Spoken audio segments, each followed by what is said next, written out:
so I landed, little strap, and then there's the beginning, and there's the end. It's like super short, so yeah, I mean, it is really short. And we have to spare. Right, so we've been flying a bunch of different airplanes. The question I'm being asked is, how does my airplane Emily compare to all of them? It is insane value for money, and today we're going to go and show you why. So I just put fuel in, and that cost me 500 rand, and I put avgas in. And you can use gas. The 500 rand is about 25 US. So I give it about an hour's time. So, yeah, first things first, she's super light on fuel. So we're going to do a takeoff on the grass, which is normally a bit longer, but if I need to do like a max performance takeoff, very little wind, I'm probably getting about 60 meters, powered by a 100 horsepower Rotax 912 ULS and an NR 72 inch propeller, 3-blade propeller. Pulling a bit of flap, so we don't have to worry about that. Okay, there we go.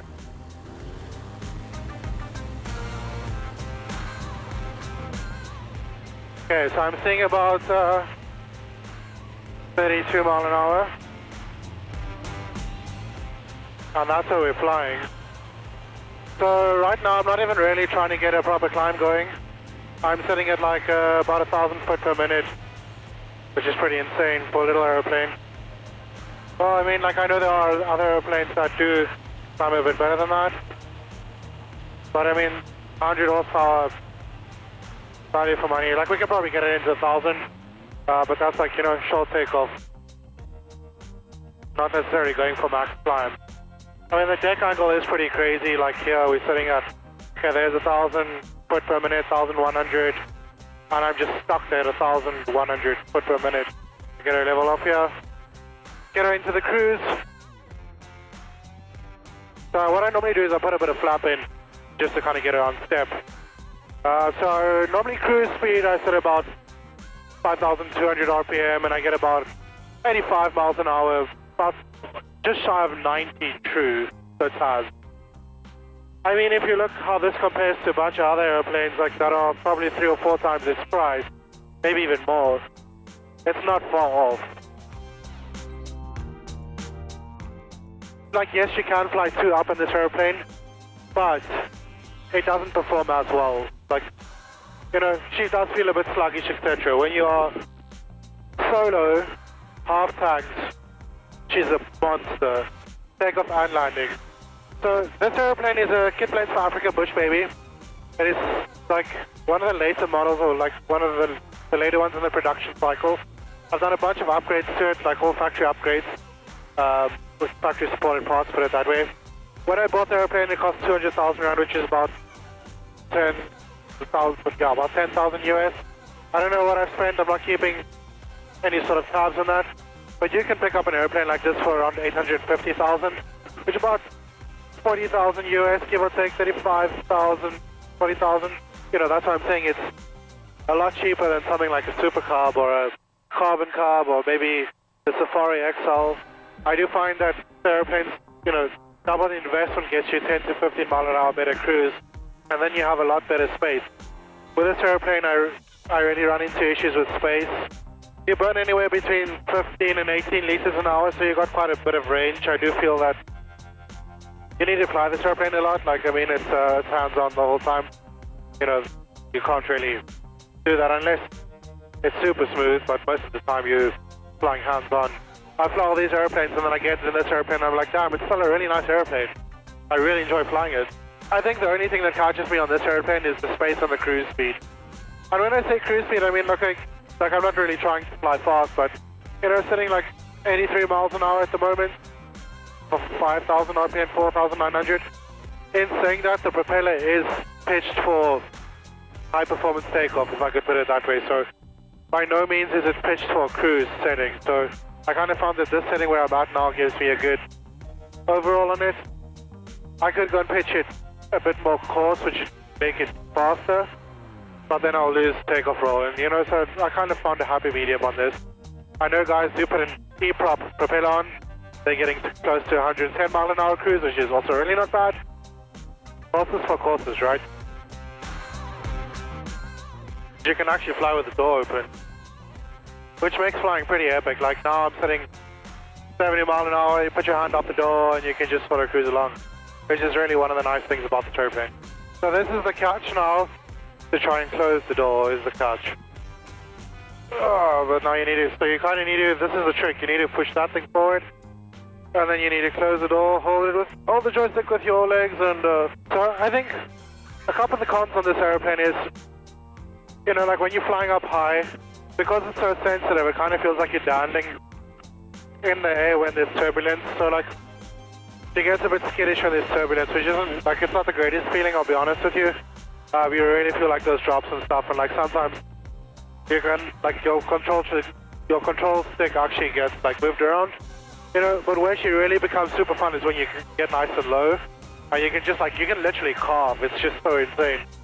It's super fun, because she's super agile as well, like, you know, that's pretty crazy, but, like, that has a different side to it, you know, like, obviously, like I said, when you climb up high, you have that feeling at 7,000 foot when the world's small under you, it's probably not the greatest feeling.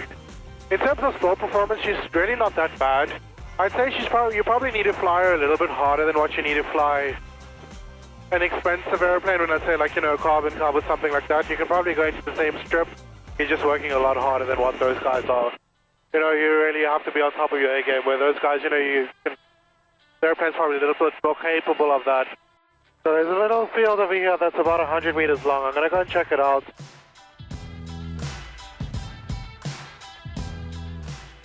Make sure that the wind's blowing in the right direction for us to use it, and then maybe we can put it on. So this airplane does lose its speed super quickly, and this propeller is like a freaking air brake. I have to get it really nice and slow now.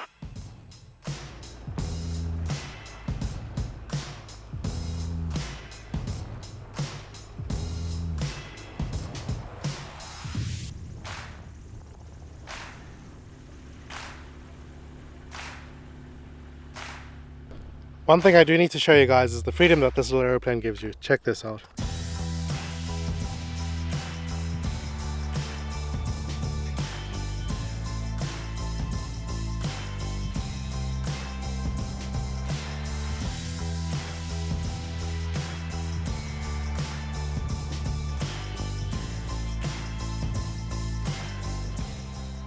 Right, so I landed at this little strip. I mean, there's the beginning and there's the end. It's like super short, so yeah, I mean, it is really short. So I think this strip is actually a bit shorter than the other one. It's like, geez, 90 meters. I probably wouldn't even be able to fly my model airplanes off of here, but that just goes to show value for money what this little machine can do. I mean, we can probably walk the runway out. I think we have before. It's like 90 meters this way, barely any wind down on the ground, so yeah, I mean, but like, how cool is this? Just out in the middle of nowhere, nothing, you know, fly for 15-20 minutes. There's not even a car inside. The only thing you have is cows. So something we haven't spoken about this airplane, it is probably my freedom machine, which is probably why I love it.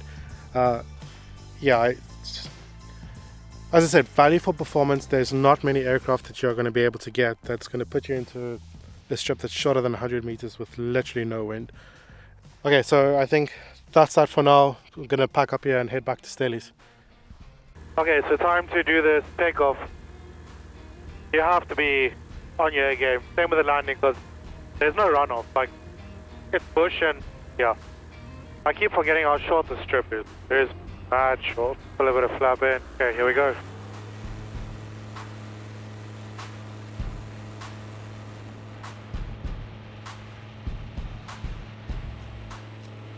And we have to spare. And we are climbing at 600, 800 foot per minute, almost 1,000. So I mean, goes to show. So anyway, I think we're gonna head back home. It's getting a bit foggy out, and that is why I love this little aeroplane, because that was like cool. 1, 2, 3, tails up. Like, once that tail comes up, the speed's just there, and you know you're going to be flying shortly, which is, like, I think it's pretty epic. For a price, like, I mean, essentially this airplane's cheaper than a car. Let's see if we can fly without hands. It's pretty smooth now. I mean, there's a lot of engine power, so you need to keep your foot on the rudder. But she does pull quite a bit. But let me, okay. You know, like it's not unstable, it's just, you know, you have to like keep a bit of pressure on to keep it flying like it. But I mean, super awesome airplane. They are sensitive aircraft.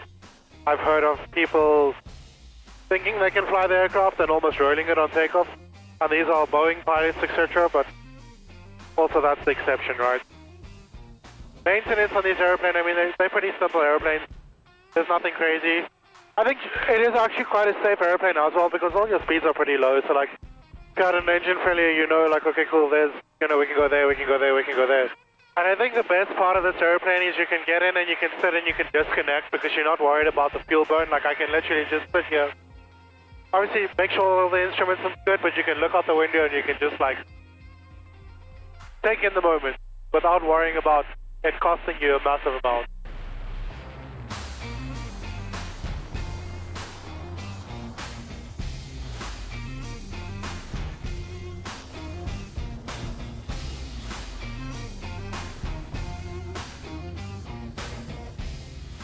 Right, so bucket stellies, time to wrap this one up, and I hope you guys enjoyed it. Yes, Emily's still quite a sick plane, so like, subscribe, see you guys in the next one.